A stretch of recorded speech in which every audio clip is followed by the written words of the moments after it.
33-400 हमारा हक 33-400। आपकी इस बुलंद आवाज से बहुत बड़ी बड़ी सरकारें भी घबराती हैं, लेकिन सबसे पहले मैं आपको बधाई देता हूं। बहुत कम ऐसा होता है कि कोई आंदोलन टूट जाए, खत्म हो जाए एक बार, उसको दोबारा से वापस से पिरो लेना बहुत मुश्किल होता है। इसके लिए जो भी आपकी वर्किंग कमेटी नई बनी है या बन रही है या जो भी साथी संगठित हुए हैं, मैं उन सबको बहुत बहुत आभार भी व्यक्त करता हूं और मैं उन सबको बहुत बधाई देता हूं कि आप सबको दोबारा से एक सुर में पिरो पाए। देखो, आपके 33-400 के हक के बारे में मैं पहले दिन से बोलता रहा हूं और इसलिए बोलता रहा हूं क्योंकि मुझे जायज लगती है मांग। आपके जो तर्क हैं, लोकतंत्र में तर्क चलता है, लोकतंत्र में वाजिब बात अगर कही जाए और बहुतायत में अगर कोई कह रहा हो तो उस बात का महत्व होता है। आप लोगों ने पहले दिन से जो आर्ग्यूमेंट बनाया कि क्यों आपको 35-400 मिलना चाहिए, वो एक जायज आर्ग्यूमेंट था। फिर उसके बाद आपने जो वर्क प्रोफाइल दिखाया कि क्या क्या काम आप लोगों को अपने डिपार्टमेंट में करना पड़ता है, उसके हिसाब से भी ये 35-400 की आपकी मांग जायज थी। जैसे संगठित होकर आप सब लोगों ने एक एक क्लर्क ने इकट्ठे होकर के जैसे आवाज उठाई, उस नाते से भी लोकतंत्र में आपकी मांग जायज है। लोकतंत्र में सिर गिने जाते हैं और अगर बहुत सारे लोग इकट्ठे होके संगठित होके किसी एक मांग के लिए दबाव बनाते हैं तो सरकारों को वो मांगे माननी पड़ती हैं। ये लोकतंत्र की पहचान है। लेकिन हाल फिलहाल में हम देश में ऐसी सरकार देख रहे हैं जो किसी की भी मांग को मानने के लिए तैयार नहीं है। आप इस संघर्ष में अकेले नहीं हो। सरपंच अपनी मांगे लेके गए, उनको भी लाठियां मारी। ओपीएस के कर्मचारी ओपीएस मांगने के लिए गए, उनको भी लाठियां मारी। महिलाएं अपना मान सम्मान की रक्षा के लिए जाती हैं, उनको भी लाठियां पड़ती हैं।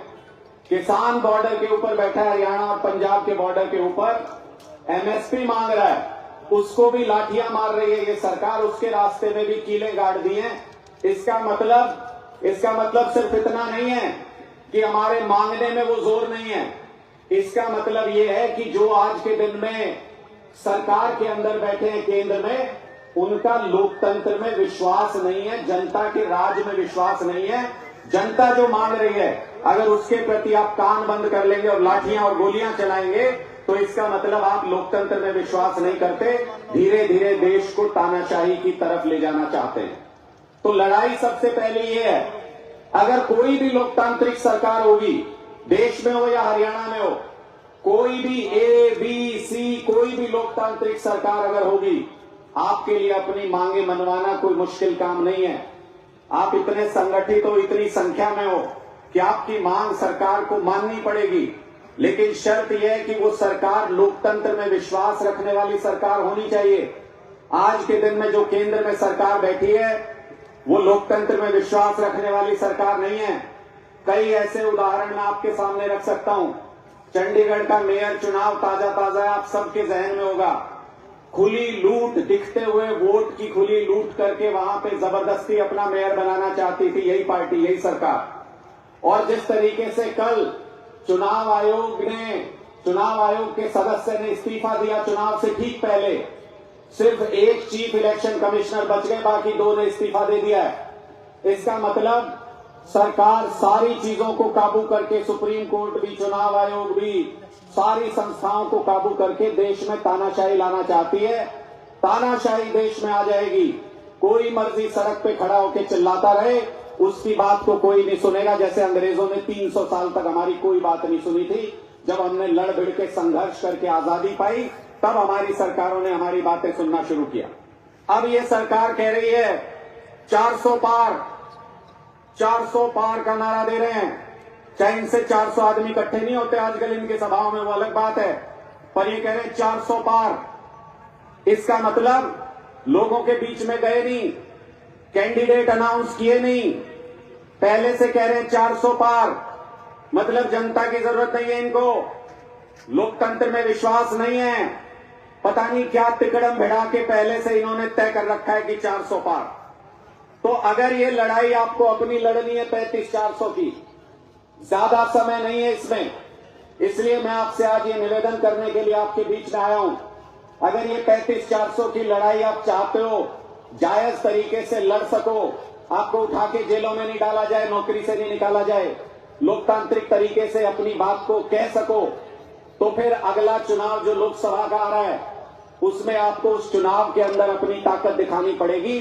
आपके मन में किसी तरीके का कोई कंफ्यूजन ना हो, किसी तरीके का कोई संदेह ना हो, कोई इधर उधर बंटे ना आपका वोट। इसलिए हमने अपना सब कुछ दांव पे लगा के, इन्होंने कहा था केजरीवाल जी को जेल में डाल देंगे अगर गठबंधन किया, हमने कहा देश सबसे ऊपर है, लोकतंत्र सबसे ऊपर है, उसको बचाने के लिए जान भी हाजिर है। हमने अपना सब कुछ दांव पे लगा के गठबंधन किया है ताकि आपके पास कोई कंफ्यूजन ना रहे। अब आपके सामने सिर्फ दो ही ऑप्शंस हैं।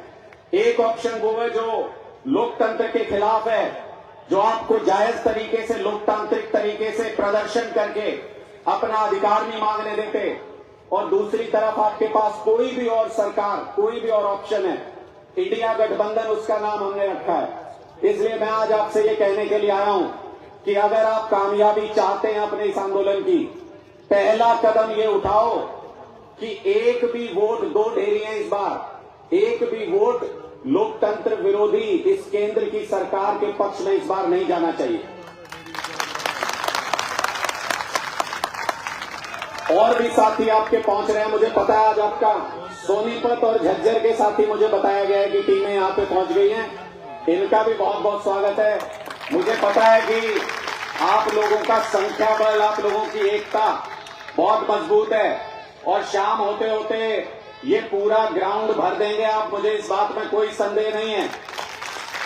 लेकिन आज मेरी थोड़ी सी मजबूरी थी, जब तक मेरे पास निमंत्रण लेकर के आपके साथी आए इस कार्यक्रम का, उससे पहले कुरुक्षेत्र में अरविंद केजरीवाल जी और भगवंत मान जी का कार्यक्रम तय हो चुका था। 1 बजे का समय वहां पे है, मुझे वहां पे पहुंचना था। इसलिए मैंने ये कहा कि मैं अपनी बात आपके समक्ष, जितने भी साथी होंगे मैं रख जाऊंगा। जो भी बात मैंने कही है, मैं आपका आभारी होऊंगा अगर आपके बाकी साथी यहाँ पे पहुंचे, आप उनके साथ ये बात साझा कर सकें, ये विचार साझा कर सकें कि इस लड़ाई को अगर अगले दौर में ले जाना है तो फिर हमको सबसे पहली लड़ाई जो आने वाला चुनाव है, लोकतंत्र में कोई भी लड़ाई सिर्फ वोट के जरिए ही लड़ी जा सकती है। अगर सरकार को ये लगेगा कि आपके अंदर हराने और जिताने की ताकत है तो सरकार अपने आप घुटनों पे आएगी, आपके पास मांग आपकी लेकर के आएंगे कि ये मांग हम पूरी करना चाहते हैं। इसलिए सारे साथी, अपना परिवार, आप लोग हजारों की संख्या में हो और आप लोग हरियाणा के अंदर लाखों वोट प्रभावित कर सकते हो। किसी भी और विचार को दिमाग से निकाल के आप सिर्फ ये ध्यान रखो कि जो सरकार आपकी मांगे सुनती नहीं लोकतांत्रिक तरीके से, पहले उसको बदलेंगे, बाद में देख लेंगे। जो भी सरकार आएगी उसके साथ हम लड़ाई को जारी रखेंगे। आपकी जो भी सरकार भविष्य में आए, आपकी इस लड़ाई के साथ हमेशा हमेशा आपके साथ खड़ा रहूंगा।